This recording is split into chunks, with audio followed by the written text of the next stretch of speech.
Go. Oh, bonjour, Nicolas Desjardins, Neuroperformance. On entend souvent parler de l'importance de l'eau. C'est un petit peu abstrait, je pense que je vais vous donner quelques chiffres aujourd'hui. Notre peau est composée à 75% d'eau. Je vais vous donner un petit exemple.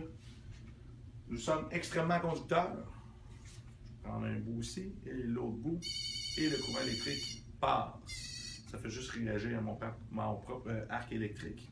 On pourrait être plusieurs personnes qui se tiennent et la prochaine personne toucherait et ça sonnerait aussi. On se transférait l'énergie entre personnes. C'est quand même intéressant. Les muscles d'un homme sont à 75% d'eau environ. Ceux d'une femme, 50%, 55% d'eau. Fait qu'ils ont quand même une moins grosse masse musculaire.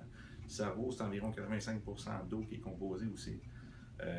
On a besoin de courant électrique pour avoir une activité électrique partout dans le corps. Ça a besoin d'eau. 1% de moins d'eau dans notre système, ça peut causer jusqu'à 10% de perte de performance dans le système. C'est incroyable. Si on parle de 2% de moins d'eau, c'est 20%. C'est quasiment 10% de perte par pourcentage d'eau. Les gens qui boivent seulement 1 litre d'eau par jour, puis qui boivent des cafés, des diurétiques comme ça, qui évacuent l'eau du corps, c'est pas trop long qu'ils ne sont pas dans un système optimal, vraiment. On a besoin de rester bien hydraté. Un bon truc, c'est d'augmenter, c'est sûr, les électrolytes. On a besoin de... Le corps fonctionne avec du potassium et du sodium beaucoup.